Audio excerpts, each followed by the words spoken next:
நம்முடைய பிதாவாகிய தேவனுடைய அன்பும் ஆண்டவராகிய இயேசு கிறிஸ்துவின் கிருபையும் சமாதானமும் உங்கள் அனைவரோடும் கூட என்றைக்கும் இருப்பதாக. தலைப்பு: நான் உன்னை விட்டு விலகுவதும் இல்லை, உன்னை கைவிடுவதும் இல்லை. யாத்திராகமம் 20ஆம் அதிகாரம். விபச்சாரம் செய்யாதிருப்பாயாக என்ற கட்டளையை குறித்து தியானித்து வருகிறோம். அதன் தொடர்ச்சியை பார்க்கலாம். மத்தேயு 5ஆம் அதிகாரம் 27, 28 வசனங்களில் நமது ஆண்டவராகிய இயேசு கிறிஸ்து மலை உபதேசத்தில் விபச்சார பாவத்தை குறித்து சொல்லுகிறார். அதாவது, இந்த கட்டளையை நாம் கடைபிடிக்க வேண்டுமா வேண்டாமா? இது 10 கட்டளைகள் தானே. இது பழைய ஏற்பாட்டில் இஸ்ரவேல் ஜனங்களுக்கு கற்பலகைகளில் எழுதி கொடுத்தது தானே. நமக்கு இது தேவையா? சிலர் சொல்லலாம். ஆனால் இந்த 10 கட்டளைகளில் எல்லா கட்டளைகளும் கூட இந்த கருத்துக்கு உடன்படும். அது என்னவென்றால், அதை கடைபிடிக்க தேவையில்லை என்று சொல்பவர்கள் இருந்தால் இந்த மத்தேயு 5ஆம் அதிகாரம் 27, 28 வசனங்களை சற்று கவனித்து எடுத்து வாசித்து பார்க்கலாம். கர்த்தர் சொல்லுகிறார், விபச்சாரம் செய்யாதிருப்பாயாக என்று பூர்வத்தாருக்கு உரைக்கப்பட்டது என்று நீங்கள் அறிந்திருக்கிறீர்கள். நான் உங்களுக்கு சொல்லுகிறேன், ஒரு பெண்ணையை இச்சையோடு பார்க்கிற எவனும், கண்களால் பார்க்கிற எவனும் தன் இருதயத்தில் அவளோடு விபச்சாரம் செய்தாயிற்று என்று சொல்லுகிறார். செய்தாயிற்று என்று சொல்லுகிறார். இந்த வார்த்தையை சற்று கவனிக்க வேண்டும். ஒரு பெண்ணை இச்சையோடு பார்த்தாலே அவன் பாவம் செய்து முடிந்து விட்டது என்று சொல்லுகிறார். இதன் பொருள் என்ன? எப்படி இது சரி? இது எப்படி? இதன் பொருள் என்ன என்றால், கர்த்தர் சொல்வது, ஒரு தவறான எண்ணத்தோடு ஒரு பெண்ணை பார்க்கும்போது அந்த இருதயத்தின் நினைவுகள் எப்படி இருக்கும்? தவறான எண்ணங்களாக இருக்கும். அதுவே பாவம். ஏனென்றால் கர்த்தர் சொல்லுகிறார், மனிதனின் இருதயத்தின் நினைவுகளை ஆராய்ந்து அறிகிற தேவனாய் இருக்கிறார். மனிதன் முகத்தை பார்க்கிறான், தேவனோ இருதயத்தை பார்க்கிறார் என்று எழுதியிருக்கிறது. உன் நினைவுகளின் தோற்றத்தை ஆராய்ந்து அறிகிறவர் என்று கர்த்தர் சொல்லியிருக்கிறார். இதனால் நம்முடைய நினைவுகளை தான் கர்த்தர் நியாயந்திருக்கிறார். நம்முடைய செயல்கள் மட்டும் அல்ல, நம் நினைவுகளையும். அதாவது, இப்பொழுது ஒரு மனிதன் விபச்சார பாவம் செய்ததில்லை என்று வைத்துக் கொள்ளலாம். ஆனால் அவன் இருதயம் எப்பொழுதும் அந்த எண்ணத்திலேயே இருக்குமானால் கர்த்தர் அவனை அந்த நரகாக்கினைக்கு தான் அனுப்புவார். அந்த மனிதனின் முடிவில் அவன் இருதயத்தின் நினைவுகள் அப்படி இருக்கிறது. ஏனென்றால் மனிதனுடைய மனம், அந்த ஆத்துமாதான் நித்திய ஜீவனுக்கு போகிறது. சரீரம் மாத்திரம் செல்வதல்ல, அந்த ஆத்துமா மனம் போய் சேர்கிறது. பரலோக ராஜ்யத்தில் அங்கு போய் சேர வேண்டும் என்றால் பரிசுத்தம் தேவை. விபச்சார பாவ எண்ணம் மனதில் இருக்குமானால் அந்த ஆத்துமாவில் தான் பாவம் இருக்கிறது.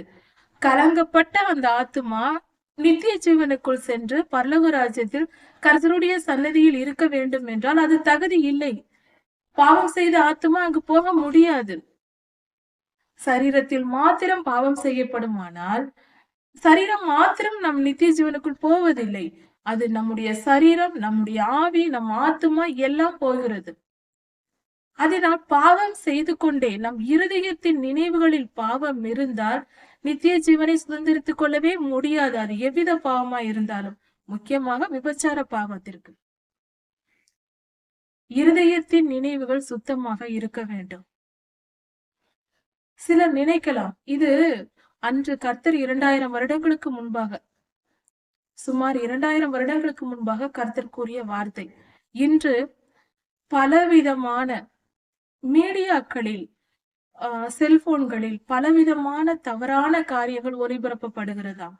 அப்படி இருக்கும்போது மனிதனுடைய இருதயம் சினிமாக்களை பார்ப்பது போன்ற பலவிதமான பாவ எண்ணங்கள், இச்சைகளை தூண்டுகிற காரியங்களை பார்க்கும்போது மனித இருதயம் கெட்டு சீரழிந்து போகிறது. அது இந்த உலகத்தில் வாழும் போதே அது நரகமாய் மாறி விடுகிறது. அப்படிப்பட்ட மனிதனின் மனம், மனித வாழ்க்கையை அவன் வாழ முடியாது. அப்படிப்பட்ட இருதயம் இருக்குமானா அது உலகத்திலேயே அது நரகத்தில் வாழ்ந்து கொண்டிருக்கிற மனிதனாக தான் இருப்பான். அந்த அப்படிப்பட்ட மனிதன் யாரா இருந்தாலும். அதனால் பாவ இச்சை என்பது அருவருப்பானது, அசிங்கமானது. அது நரகத்தின் பாதை. நீதிமொழிகளை எடுத்து பார்க்கலாம். ஒரு வசனத்தை சொல்ல முடியாது. நீதிமொழிகளில் அதிகமான வார்த்தைகள் இப்படி வேசித்தன பாவத்தை குறித்து சொல்லப்பட்டிருக்கிறது.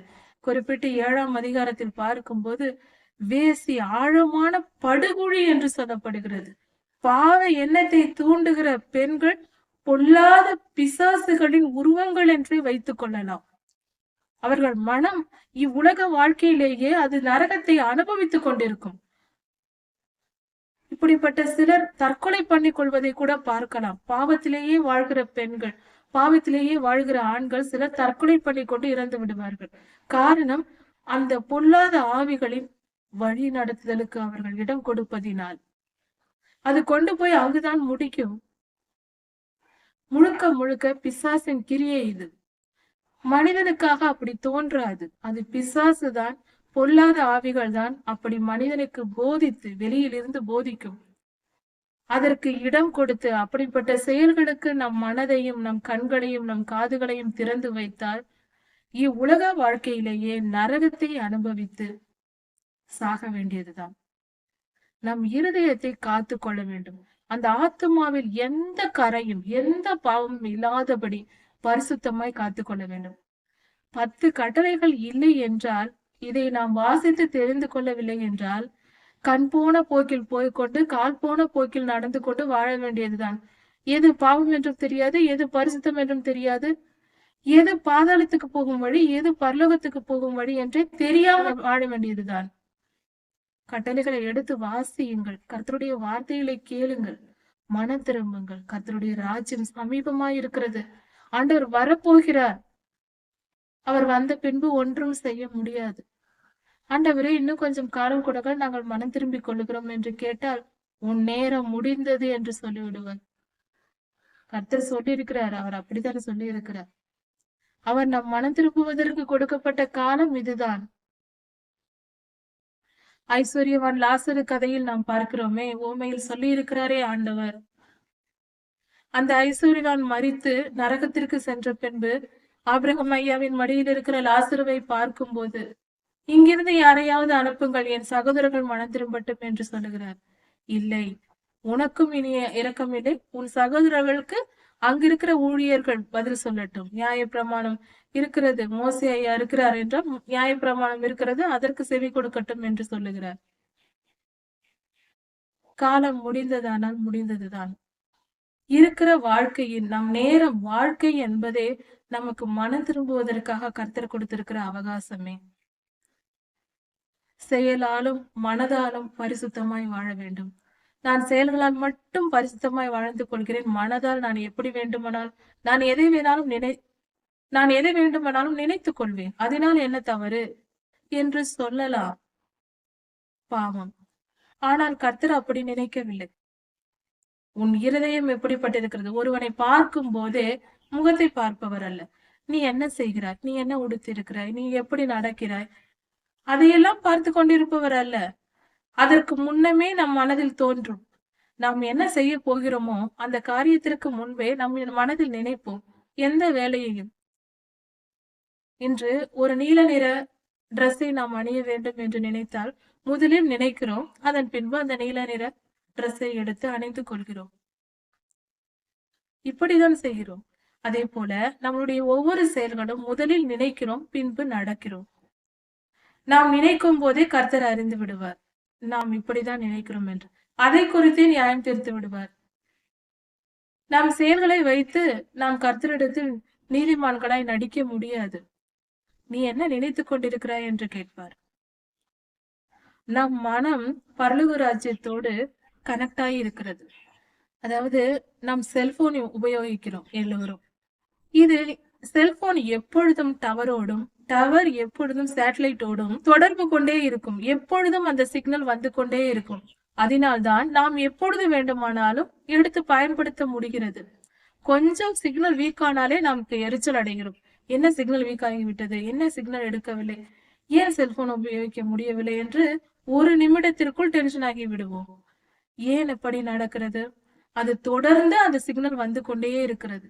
அதே போல நம் இருதயத்திற்கும் நம் ஆத்மாவிற்கும் கர்த்தருக்கும் ஒரு தொடர்பு இருக்கிறது. மனிதனை படைத்து தனியே விட்டுவிடவில்லை. அவர் கவனித்துக் கொண்டேதான் இருக்கிறார், பார்த்து கொண்டேதான் இருக்கிறார். அவர் பார்க்காத மனிதனே இல்லை. எல்லோரையும் எல்லா நிலைகளையும் கவனித்துக் கொண்டே இருக்கிறார். இல்லை என்றால் அவர் கவனிக்கவில்லை, நாம் எல்லாரும் தானாக வாழ்ந்து கொண்டிருக்கிறோம் என்று நினைத்து கொண்டுதான் மனித சமுதாயம் இருக்கிறது. உண்மை அது இல்லை. எப்பொழுதும் எல்லா துளி நொடிகளும் கர்த்தரால் கவனிக்கப்பட்டு கொண்டிருக்கிறது. நாம் என்ன செய்கிறோம் என்று கணக்கு எடுக்கப்பட்டு கொண்டிருக்கிறது. பரலோகத்தில் ஜீவ புஸ்தகத்தில் எழுதப்பட்டு கொண்டிருக்கிறது. நல்ல காரியங்களும் நல்லோர்களின் வாழ்க்கை ஜீவ புஸ்தகத்திலும் இடம் எழுதப்பட்டிருக்கிறது. ஒவ்வொருவர் செய்கிற பாவ புண்ணியங்கள் பரலோகத்தில் எழுதப்பட்டு கொண்டிருக்கிறது. இல்லை என்றால் கடைசியில் அவர் எப்படி நியாயம் தீர்ப்பார்? ஒரு கோர்ட்டில் ஜட்ஜ் இருக்கிறார் என்று வைத்துக் கொள்வோம். தீர்ப்பு கொடுக்கப்படுவதற்கு முன்பு யார் என்ன செய்தார்கள் என்று ஆராய்ந்து அறிந்து கொண்டுதான் நீதிபதி தீர்ப்பு கொடுப்பார். அதே போல கர்த்தரும் எல்லா மனிதரையும் அறிந்திருந்தால்தான், அவர்கள் இருதயத்தின் நினைவுகளை அறிந்திருந்தால்தான் அவர் நியாய தீர்ப்பு கொடுக்க முடியும். அதனால்தான் அவர் நீதியுள்ள தேவன், நீதியின் சூரியன் என்று சொல்லுகிறோம். அப்படியானால் நம் ஆத்துமாவை, நம் மனதின் நினைவுகளை அவர் ஆராய்ந்து வைத்திருப்பதினால்தான் அவரால் நமக்கு நியாயம் தீர்க்க முடியும். அப்படியானால் அவர் கவனித்துக் கொண்டிருக்கிறார் என்பது உண்மையே. எப்பொழுதும் நாம் கவனிக்கப்பட்டு கொண்டுதான் இருக்கிறோம். நம் பேச்சு, நம்மளுடைய நடத்தை, நம்மளுடைய நினைவுகள் எல்லாம் கவனிக்கப்பட்டு கொண்டிருக்கிறது. நாம் ஒரு கேமரா முன்பாக நிற்பது போலதான். கேமரா முன்பாக நின்று கொண்டு சிறு அசைவோ கண் இமைப்பது கூட பதிவாகிறது. எல்லாம் அப்படியே பதிவாகும் அல்லவா? அது போல நம்மளுடைய நினைவுகள், நம்மளுடைய செயல்கள், எல்லா காரியங்களும் கர்த்தர் கவனித்துக் கொண்டிருக்கிறார் நியாயம் தீர்ப்பதற்காக. நான் யாருக்கும் தெரியாமல் தவறு செய்கிறேன், நான் தவறான காரியங்களை நான் பார்க்கிறேன், என் இருதயத்தில் பதித்துக் கொள்கிறேன், என் நினைவுகளில் நான் சந்தோஷமாக வாழ்கிறேன் என்று சொல்லிக்கொண்டு பாவ காரியங்களுக்கு இடம் கொடுக்க வேண்டாம். விபச்சார எண்ணம் மனதிலும் வாழ்க்கையிலும் இருக்கவே கூடாது. இருந்தால் அப்படி இருப்பவர்களுக்கு எதிரே பாவ எண்ணங்களுக்கும் விபச்சார பாவத்திற்கும் இடம் கொடுத்தவர்களின் இருதயத்தின் முன்பாக அவர்கள் பாதையின் எதிரே அக்னி கடல் காத்திருக்கிறது என்பதை மறக்க வேண்டாம். வெளிப்படுத்தல் 21ஆம் அதிகாரத்தில் கொடுக்கப்பட்டிருக்கிறது. கர்த்தருக்கு பயந்து நடப்போம். நம் இருதயத்தை சுத்திகரித்துக் கொள்வோம். பிறருடைய மனைவியின் மீது ஆசைப்படக்கூடாது, பிறருடைய கணவன் மீது ஆசைப்படக்கூடாது. பரிசுத்தமாய் கணவன் மனைவி என்ற உறவுகளுக்குள் ஒழுக்கமாக கற்பு நெறி தவறாத, கற்பு என்ற வார்த்தையை அதிகமாய் பயன்படுத்தி பழக வேண்டும். கற்பு, நீதி, நியாயம், தர்மம் என்ற இந்த வார்த்தைகள் நம் வாயில் வர வேண்டும். அப்பொழுதுதான் பெரியோர்கள் பேசுவதை கேட்டு பிள்ளைகள் கேட்பார்கள். அதனால் அவர்களும் ஒழுங்காக வளருவார்கள். அடுத்த சந்ததி நல்ல சந்ததியாக இருக்கும். நல்ல வார்த்தைகளை பயன்படுத்த பழக வேண்டும். பரிசுத்த வாழ்வை கற்றுக்கொள்ள வேண்டும். பரிசுத்த சிந்தனைகள் நம் இருதயத்தில் இருக்க வேண்டும். நாம் கர்த்தரை நினைத்தால் நம் மண்டையில் கர்த்தர் வருவார். நாம் பாவத்தை நினைத்தால் பொல்லாத பிசாசு வந்து நம் அருகில் நிற்பான். அவன் மேலும் மேலும் பாவம் செய்ய தூண்டுவான். எல்லாவற்றையும் நிர்ணயிக்கிற தராசாக நம் நினைவுகளே இருக்கின்றன. நம் நினைவுகள் தான் நம்மை நித்திய ஜீவனுக்கு அழைத்து செல்வதும் நம்மை நரகத்திற்கு அழைத்து செல்லும் ஒரு கருவியாக இருக்கிறது, ஒரு காரை போல இருக்கிறது. நம் நினைவுகள் சரியான பாதையில் செல்லுமானால் நம் கால்கள், நம் கைகள் எல்லாம் சரியாக செல்லும்.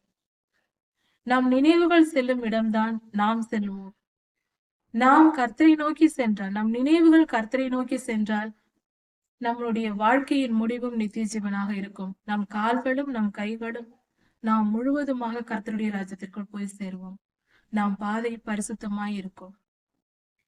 பரிசுத்த பாதையில் நம் நினைவுகளை நடத்துவோம். நம் செயல்கள் பரிசுத்தமாய் தானாக மாறும். பரிசுத்த ஆவியானவர் நமக்குள் வருவார். ஆவியின் கனிகளை நாம் தியானிக்கும் போது அப்பொழுது நாம் பரிசுத்தமாக்கப்பட்டு கர்த்தருடைய ராஜ்யத்திற்குள் பிரவேசிக்க ஆயத்தமாவோம். பரிசுத்தமாய் வாழ்வது எப்படி?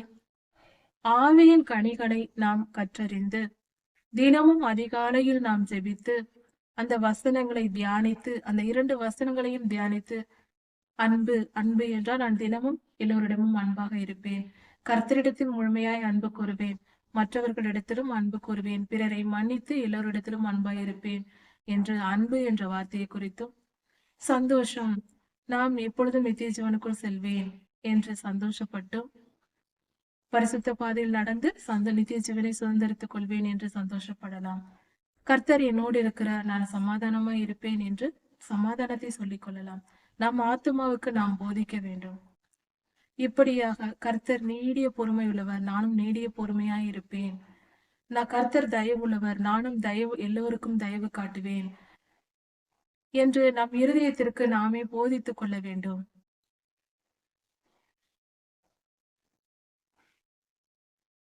கர்த்தர் நல்லவர், அதுபோல நானும் நற்குணம் உடையவளாய் இருப்பேன். கர்த்தரிடத்தில் விசுவாசமாய் இருப்பேன். கர்த்தரை போல சாந்த குணமுள்ளவராய் இருப்பேன். சாந்த குணமுள்ளவளாய் இருப்பேன். இச்சையடக்கமாய் இருப்பேன். எந்த இச்சைக்கும் நான் இடம் கொடுக்க மாட்டேன் என் இருதயத்தில் என்று இப்படியாக நம்மை நாமே போதித்துக் கொள்ளும் போது நாம் பரிசுத்த வாழ்க்கை வாழ்வது மிக சுலபம். தினமும் காலையிலும் இரவு தூங்க போகும்போதும் இப்படி சொல்லிக்கொண்டு இந்த ஜெபத்தை நாம் செய்தால் நிச்சயம் பரிசுத்தமாய் வாழலாம். பரிசுத்த ஆவியானவர் நமக்குள் வருவார். ஆவியின் கனிகளை நாம் தியானிக்கும் போது அப்பொழுது நாம் பரிசுத்தமாக்கப்பட்டு கர்த்தருடைய ராஜ்யத்திற்குள் பிரவேசிக்க ஆயத்தமாகும். யாத்திராகமம் 20ஆம் அதிகாரம். திருட்டு செய்யாதிருப்பாயாக, களவு செய்யாதிருப்பாயாக என்ற கட்டளையை குறித்து சற்று ஆராய்ந்து பார். இந்த கட்டளையை கர்த்தர் 10 கட்டளைகளில் ஒன்றாக கொடுத்திருக்கிறார். மனிதர்கள் ஒருவருக்கொருவர் அன்பு கூர்ந்து வாழ வேண்டும். அப்படி இருக்கும்போது திருடக்கூடாது. அன்பு இருக்கிற இடத்தில் திருட்டு இருக்காது. பிறரிடத்தில் நாம் அன்பு காட்டினால் பிறருடைய பொருளை நாம் திருட மாட்டோம். இப்படியாக கர்த்தர் அந்த திருட்டு என்கிற பழக்கத்தை நம் இடத்தில் இருக்கக்கூடாது, அது துர்க்குணம் என்று கர்த்தர் சொல்லுகிறார். அதை செய்யாதே என்று கட்டளை கொடுத்திருக்கிறார். சரி, திருட்டை குறித்து நாம் வேதாகமத்தில் பார்க்கலாம். வேதாகம காலத்தில் கர்த்தர் 10 கட்டளைகளை கொடுத்தார். ஆனால் அதற்கு முன்பாகவே யாக்கோபின் மனைவியாகிய, யாக்கோபு என்னும் இஸ்ரவேலின் மனைவியாகிய ராகேல் அம்மா திருடினார்கள். ஏனென்றால் அவர்கள் தங்கள் தகப்பன் வீட்டை விட்டு வரும்போது அவர் தன் வீட்டை விட்டு, பிறந்த வீட்டை விட்டு தன் கணவரோடு கிளம்பி வருகிறார். தன் சொந்த ஊருக்கு, கணவரின் ஊருக்கு செல்கிறார்கள். குடும்பமாக இடம்பெயர்ந்து அதுவரை அங்கு 20 வருடங்களாக தன் கணவர் அங்கு இருந்ததினால் யாக்கோபு தன் சொந்த ஊருக்கு கிளம்பி போகும்போது லேயாள் அம்மாவையும் ராகேல் அம்மாவையும், அவர்கள் இருவரும் யாக்கோபின் மனைவிகள், இவர்களையும் பிள்ளைகளையும் அவர்களுடைய சொத்துக்கள் எல்லாவற்றையும் எடுத்துக்கொண்டு புறப்பட்டு போகிறார்கள். அப்பொழுது லாபான், ராகேல் அம்மாவுடைய தகப்பன், அவர்கள் ஆடு மேய்க்கும்படி வெளியே சென்றிருக்கிறார்கள். அந்த முடிகளை எல்லாம், ஆடுகளுக்கு முடி வெட்டுவார்கள். இப்படியாக அது ஒரு வருடத்திற்கு ஒரு முறை செய்கிற காரியமா இருக்கிறது. அதை செய்வதற்காக அவர்கள் லாபான் சென்றிருக்கிறார். அப்படி இருக்கும்போது ராகேல் அம்மா தன் தகப்பனுக்கு தெரியாமல் அந்த வீட்டில் இருந்த சொரூபங்களை எடுத்துக்கொண்டு தன் கணவருடன் வந்து விடுகிறார்கள். இப்படியாக நடக்கிறது. யாக்கோபும் தன்னுடைய மாமனார் வீட்டில் சொல்லிக் கொள்ளாமல் திருட்டளவாய் அவர் வந்து விடுகிறார். தன் மனைவிகளையும் பிள்ளைகளையும் அழைத்து கொண்டு வந்து விடுகிறார். இப்படியாக வேதம் குறிப்பிட்டிருக்கிறது. ஆதியாகமம் 31ஆம் அதிகாரத்தில் 19, 20 இந்த 2 வசனங்களிலும் பார்க்கும்போது ராகேல் அம்மா சொரூபங்களை திருடுகிறார். யாக்கோபையாவிடத்திலும் அந்த திருட்டு குணம் இருந்திருக்கிறது, அந்த துர்க்குணம் இருந்திருக்கிறது. அதனால் அவர்கள் கெட்டவர்களா என்று சொல்லிவிட முடியாது. அவர்கள் பரிசுத்தவான்கள் தான். ஆனால் அவர்களுடைய முதிர் வயதில் அவர்கள் அப்படி ஆகிறார்கள். ஆனால் அவர்கள் பிறப்பில் இருந்து இருக்கும்போது, நல்லவர்களாய் இருக்கும் போதும் லேசான சில குணங்கள், கொஞ்சம் கொஞ்சம் அங்கங்கு துர்க்குணங்கள் அவர்களிடத்தில் இருந்திருக்கிறது. இதை நாம் எப்படி புரிந்து கொள்ளலாம் என்றால், இது கர்த்தர் கொடுத்த ஒரு உவமைதான். தாவீதையாவை குறித்து கர்த்தர் ஒரு பரிசுத்தவானுக்கு சொன்ன ஒரு உவமைதான் இது. வேத கால பரிசுத்தவான்கள் எல்லாரும் வாழைப்பழத்திற்கு ஒப்பிட்டு அவர்களுடைய இருதயம் இருந்திருக்கிறது. அதாவது வாழைப்பழம் பார்க்கும்போது அந்த பழத்தை எடுத்து மேலே பார்த்தால் அது மஞ்சள் நிறமாக தோல் இருக்கும். அதில் நிறைய கருப்பு புள்ளிகள் இருக்கும். கருப்பான புள்ளிகள், கோடுகள், இப்படியாக அது இருக்கும். ஆனால் அது கருப்பாக இருக்கிறது என்று நாம் தூக்கி எறிய தேவையில்லை.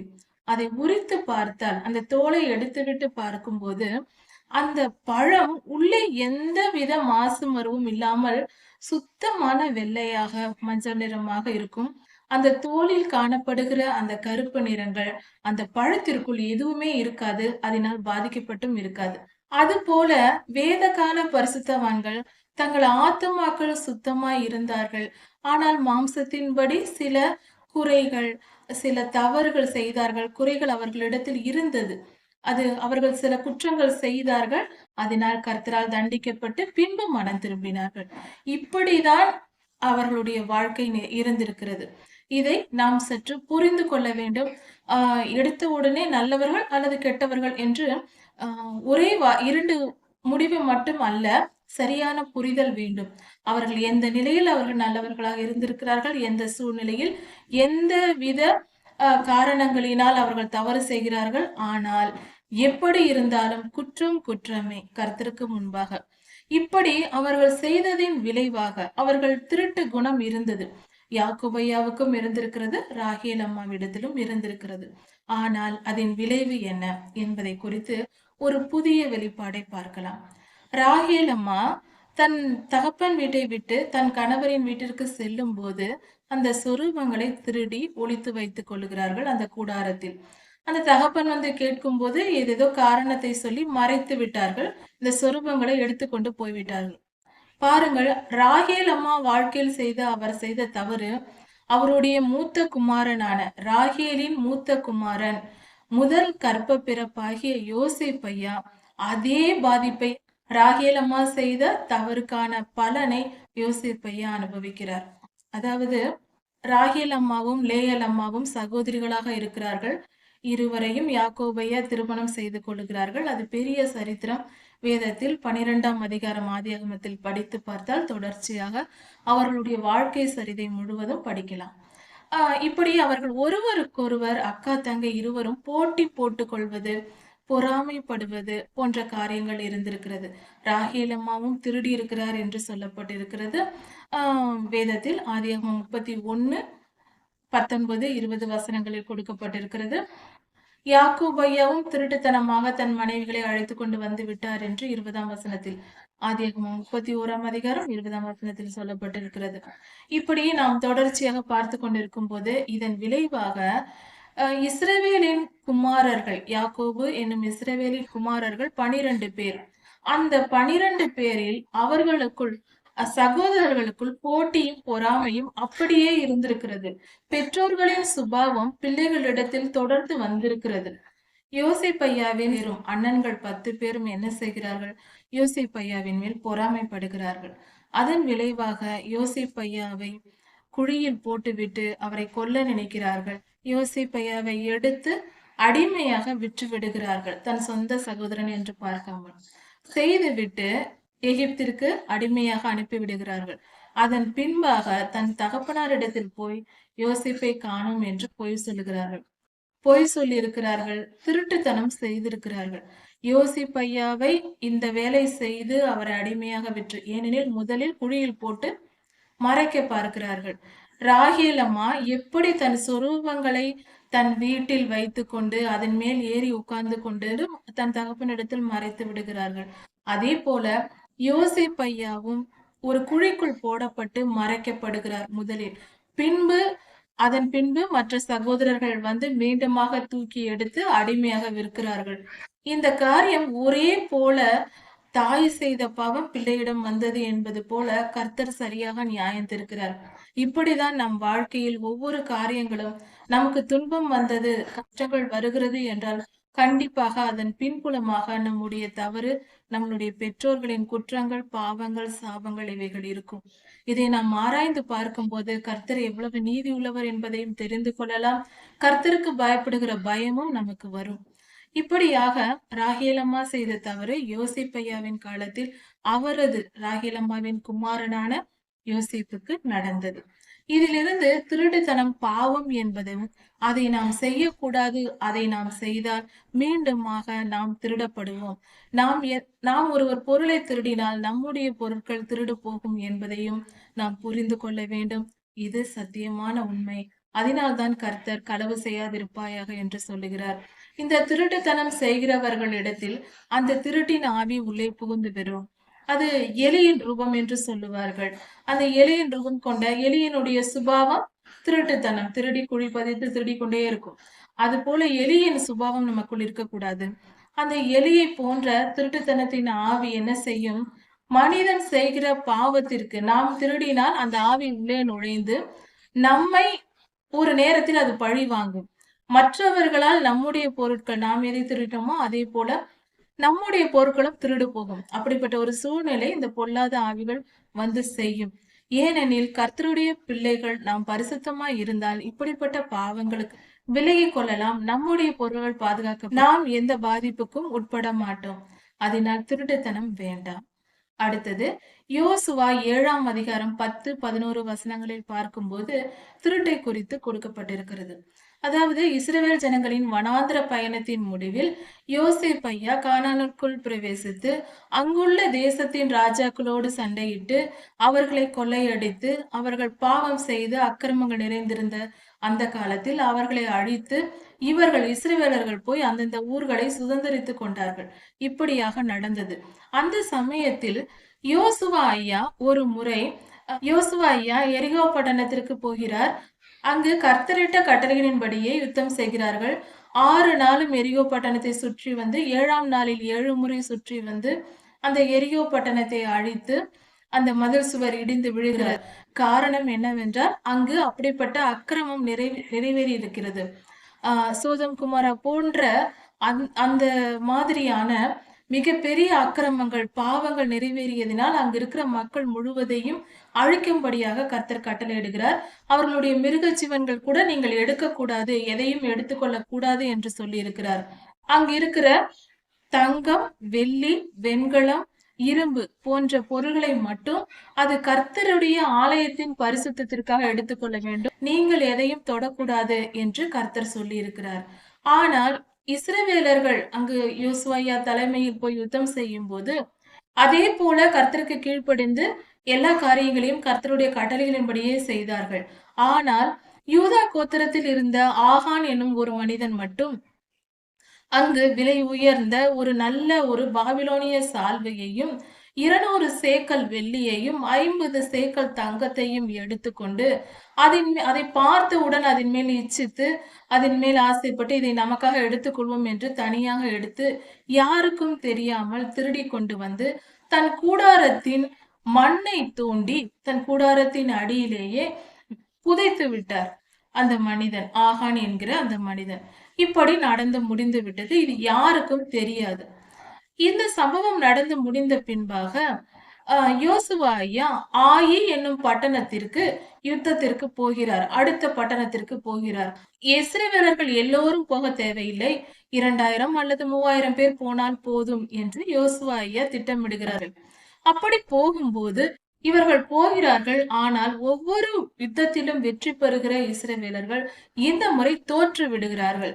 தோற்றுவிட்டு கடைசியில் 36 பேர், சுமார் 36 பேரை அந்த மக்கள் இஸ்ரவேலரை கொன்று விடுகிறார்கள், அந்த பட்டணத்து மக்கள்.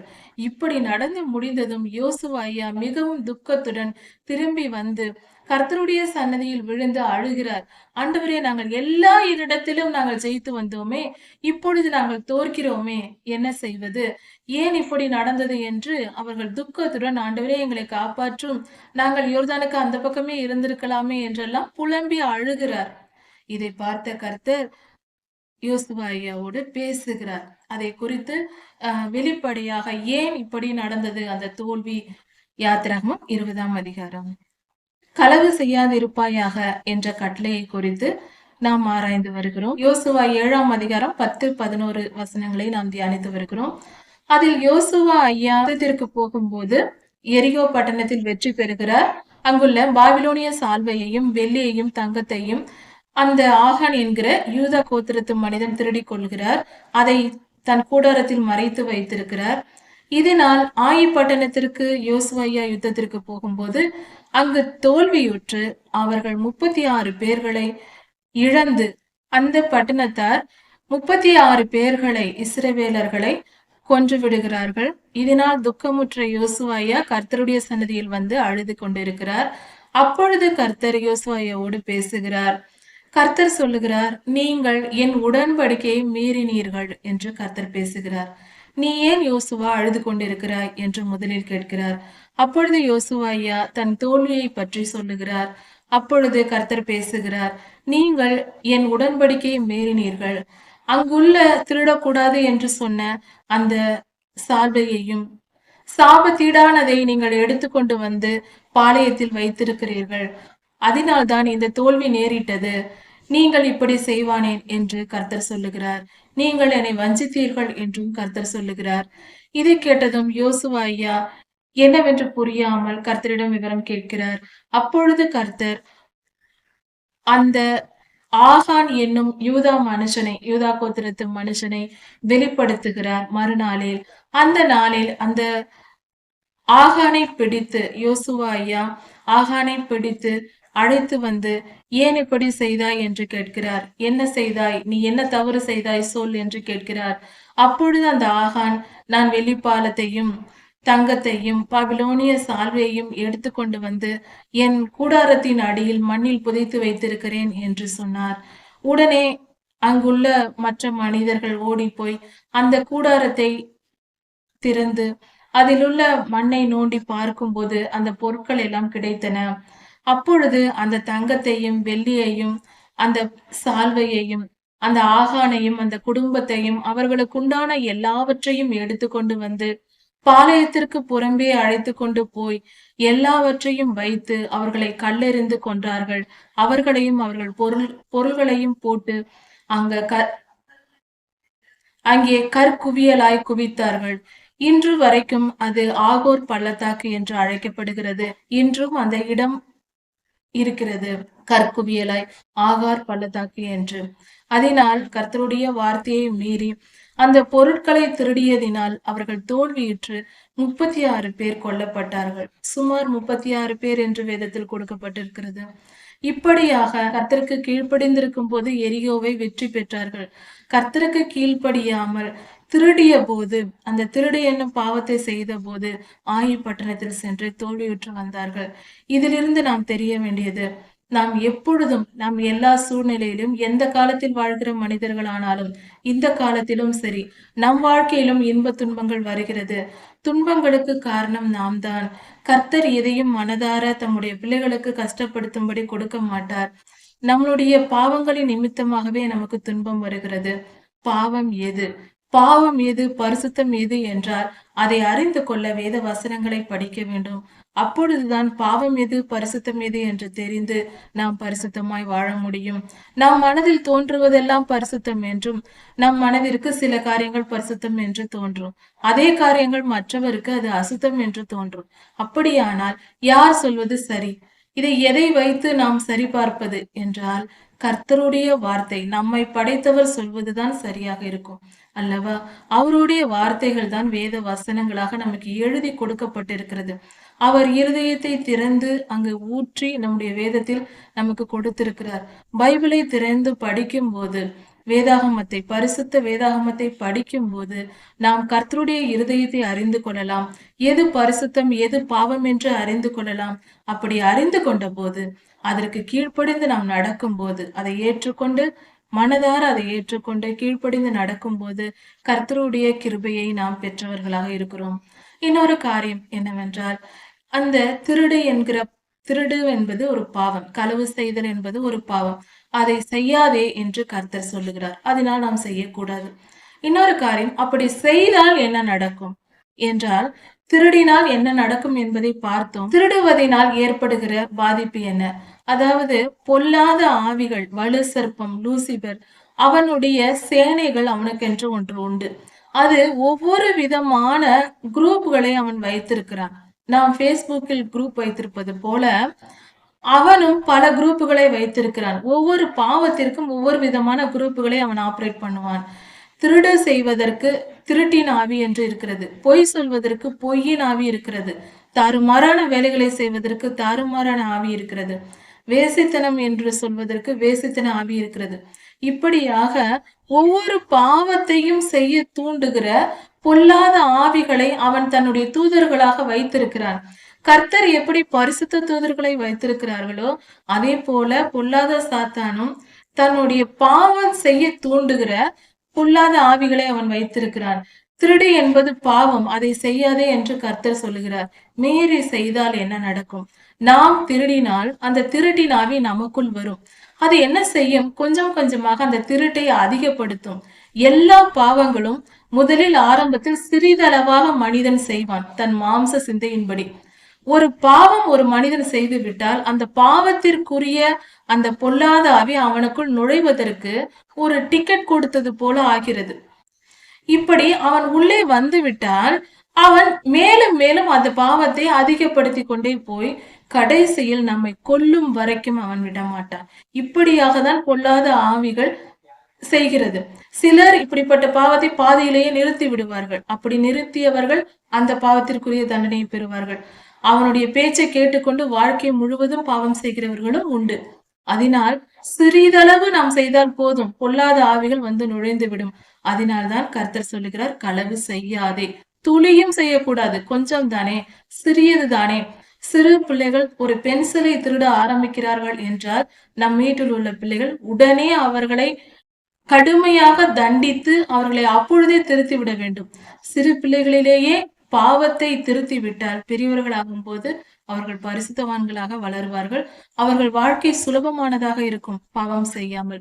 சிறிய வயதில் அதை பாராட்டினால், பாவத்தை பாராட்டினால் இன்னும் அதிகமாக செய்து அவர்கள் வாழ்க்கை சீரழிந்து விடும்.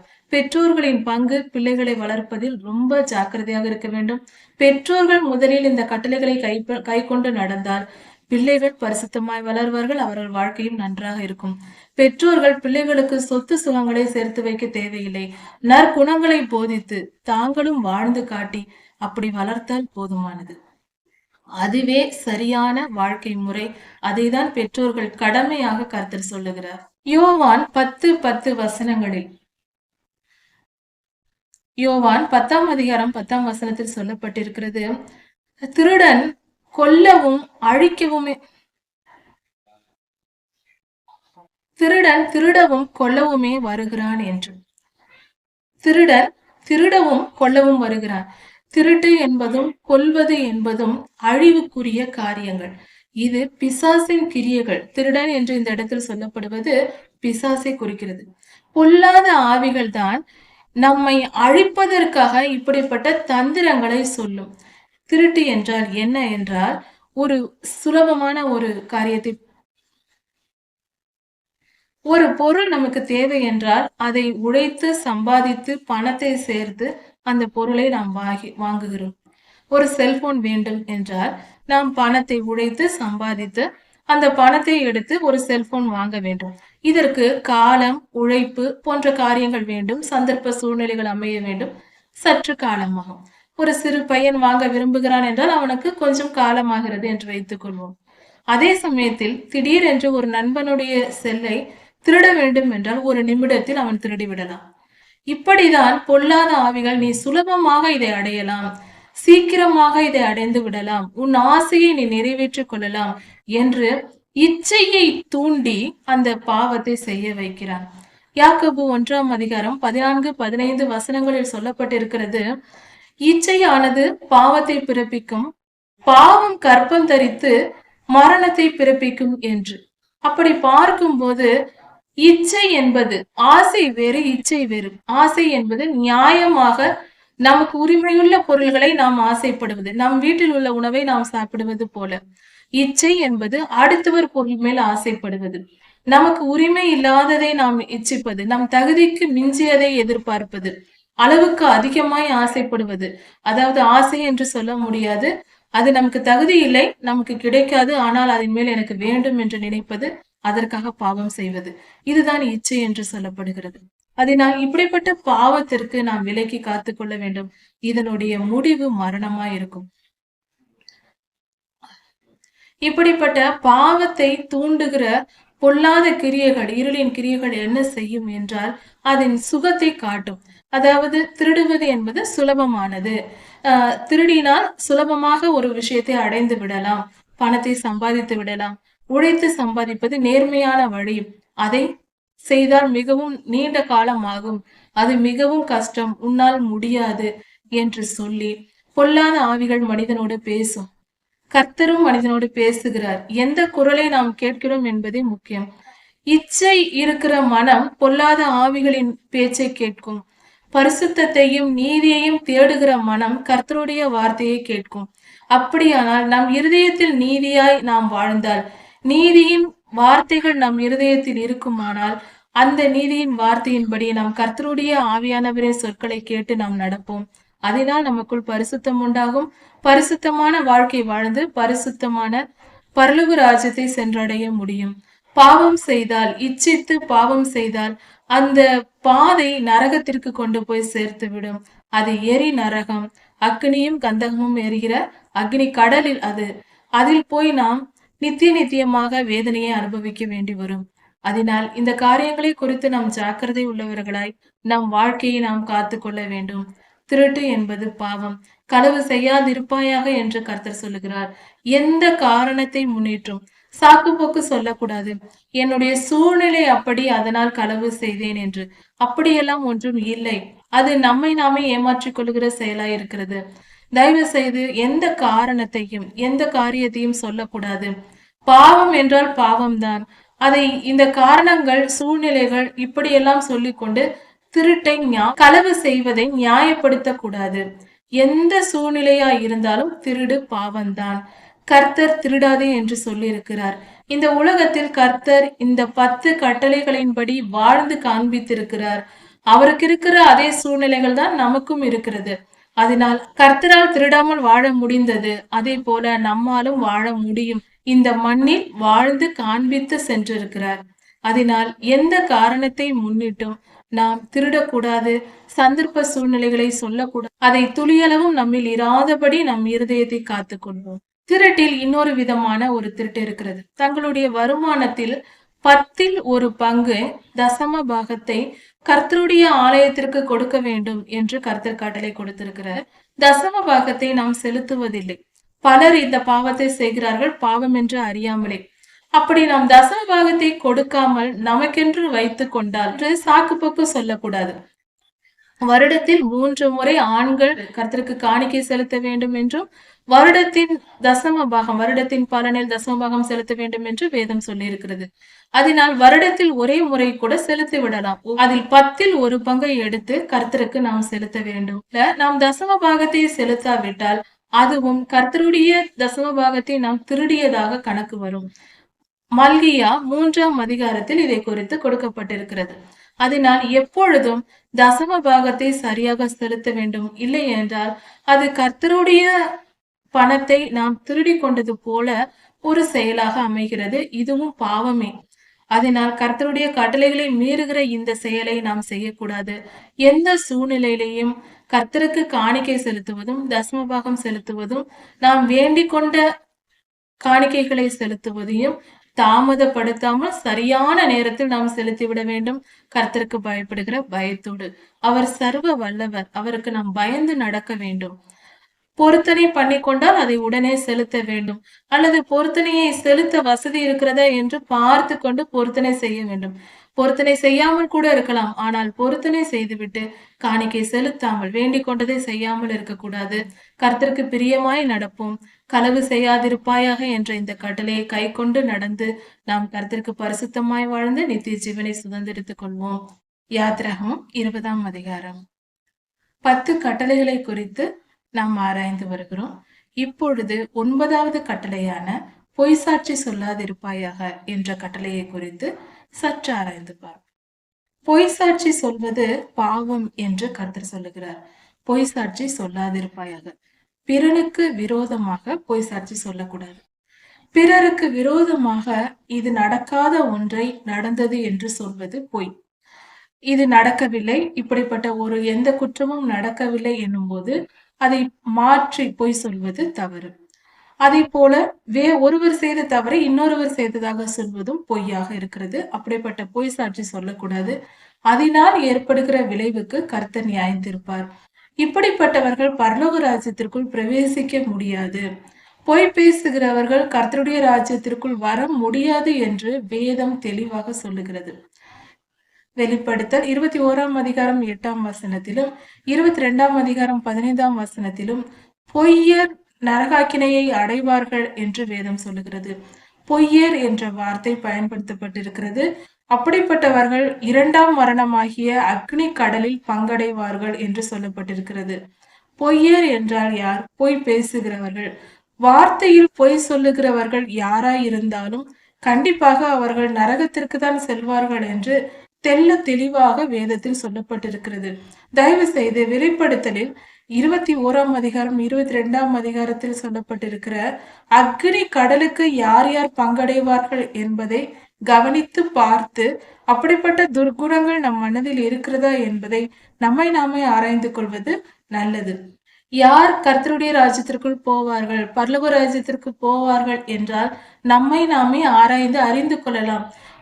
எனக்கு தெரியாது, அது எப்படியோ எனக்கு தெரியாது என்று நாம் சொல்ல தேவையில்லை. நம்மையே நாம் அறிந்து கொள்ளலாம். கர்த்தரிட்ட கட்டளைகளின்படி நாம் கீழ்ப்படிந்து நடந்தால் கண்டிப்பாக நாம் நித்திய ஜீவனுக்குள் போவோம் என்று நாமே சொல்லிக் கொள்ளலாம். அதே போல கர்த்தருக்கு கீழ்ப்படியாமல் வாழ்ந்தால் இங்கு கொடுக்கப்பட்டிருக்கிற வெளிப்படுத்தல் 21, 28ஆம் அதிகாரங்களில் உள்ள இந்த வசனங்களை பார்க்கும்போது நாம் சுலபமாக நாம் பரலோகத்திற்கு போவோமா அல்லது நரகத்திற்கு செல்வோமா என்று அடையாளம் கண்டு கொள்ளலாம். இந்த 10 கட்டளைகளை மீறினால் அது பாவம். அந்த மீறுதல் செய்தால் நித்தியம் நரகாக்கினைதான். அதை மீறாமல் நான் கடைபிடித்து வருகிறேன் என்று நம் மனதிற்கு நமக்கு நாமே தோன்றினால் கண்டிப்பாக நாம் நித்திய ஜீவனுக்குள் போகலாம் என்பது உண்மையாயிருக்கிறது. இவை எல்லாவற்றையும் நாம் கை கொண்டு நடப்பதற்கு கர்த்தருடைய கிருபை நமக்கு தேவை. நாம் மனதால் நினைத்து கர்த்தரிடத்தில் வேண்டிக் கொண்டால் அவர் அந்த சந்தர்ப்ப சூழ்நிலைகளை கொடுப்பார். சிலர் சொல்லலாம், கர்த்தருடைய வார்த்தையின்படி நடப்பது மிகவும் கடினம் என்று. ஆனால் அது அப்படி இல்லை. கர்த்தருடைய வார்த்தையை நடப்பது மிகவும் சுலபம். ஏனென்றால் கர்த்தருடைய வார்த்தையின்படி நாம் நடக்கும் போது கர்த்தர் அதற்குரிய சந்தர்ப்ப சூழ்நிலைகளை அவர் ஏற்படுத்தி தருவார்.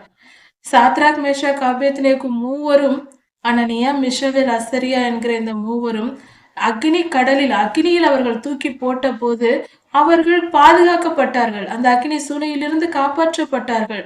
அப்படியானால் சூழ்நிலைகளை நாம் கவனிக்க வேண்டிய அவசியம் இல்லை. மனதில் எடுக்க வேண்டிய முடிவுதான் முக்கியம். அவர்கள் கர்த்தருக்கு கீழ்ப்படிவோம் என்று முடிவெடுத்தார்கள். அப்படியே வாழ்ந்தார்கள். கர்த்தர் வந்து காப்பாற்றினார். சூழ்நிலைகளை அவர் மாற்றி போடவில்லையா? அதே போலதான் இந்த காலம் அந்த காலம் என்று சொல்லிக்கொண்டு நம்மை நாமே ஏமாற்றிக் கொள்ளாமல் நாம் தீர்மானமாக முடிவெடுத்து கர்த்தருக்கு கீழ்ப்படிந்து நடந்தால் கண்டிப்பாக நம்முடைய சூழ்நிலைகள் மாறும். நாம் முடியாது என்று நினைக்க வேண்டியதில்லை. கண்டிப்பாக அனனியா, மிஷாவேல், அசரியாவை அக்னி சூளைக்கு காத்தவர் அக்னி கடலுக்கு, கடைசி கால பாதாளத்திற்கு நம்மை காக்கும்படியாக கண்டிப்பாக நம்மையும் பாதுகாப்பார். இதை விசுவாசிப்பது மிகவும் சுலபம். அதனால் விசுவாசித்து நாம் மனதில் தீர்மானமாய் முடிவெடுத்து அதன்படி நடக்க தொடங்குவோம். சந்தர்ப்ப சூழ்நிலைகள் எல்லாமே மாறிவிடும். நாம் பொய் பேசிக்கொண்டே இருந்து சூழ்நிலை மாறாது என்று கனவு கண்டு கொண்டு பொய்யாய் சொல்லிக் கொண்டிருக்க கூடாது. நம்மை நாமே ஏமாற்றிக் கொள்ள தேவையில்லை. சங்கீதம் 15:2 சொல்லுகிறது, உத்தமனாய் நடந்து நீதியை நடப்பித்து மனதார சத்தியத்தை பேசுகிறவர் தானே. இப்படிப்பட்டவர்களே கர்த்தருடைய ராஜ்யத்திற்குள் பிரவேசிப்பார்கள், கர்த்தருக்கு பிரியமானவர்களாகவும் இருப்பார்கள் என்று வேதம் சொல்லுகிறது. கர்த்தர் மலை உபதேசத்தில் நமது ஆண்டவராகிய இயேசு கிறிஸ்துவும் சொல்லி இருக்கிறார், உள்ளதை உள்ளதென்றும் இல்லதை இல்லதென்றும் சொல்லுங்கள், இதற்கு மிஞ்சினது பாவத்தினால் உண்டாயிருக்கும் என்று. அதனால் உள்ளதை உள்ளதென்று நாம் சொல்லிக்கொண்டு இல்லை என்றால் இல்லை, அதனால் வரும் விளைவு எதுவாயிருந்தாலும் இருக்கட்டும், உண்மையை மட்டுமே பேசுவேன், உள்ளதை உள்ளதென்று சொல்லிவிட்டு போய்கொண்டே இருக்க வேண்டும். உண்மையில் உண்மையாய் வாழ்வதற்கு தைரியம் வேண்டும். தைரியசாலியை வாழ்வோம். கோழையாக பயந்து கொண்டு பயப்படுகிறவர்கள் பொய் பேசுவார்கள், நடிப்பார்கள், எல்லா பாவங்களையும் செய்வார்கள். பயம் வேண்டாம். தைரியசாலியாக வாழ்வோம். உலகத்தில் எல்லோரும் மனிதர்களே. நமக்குரிய வாழ்க்கை நம்முடையது.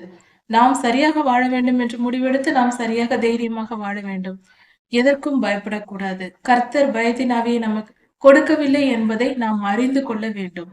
வேதாகமத்தில் 1 ராஜாக்கள் 22ஆம் அதிகாரத்தில் ஒரு சம்பவம் கொடுக்கப்பட்டிருக்கிறது.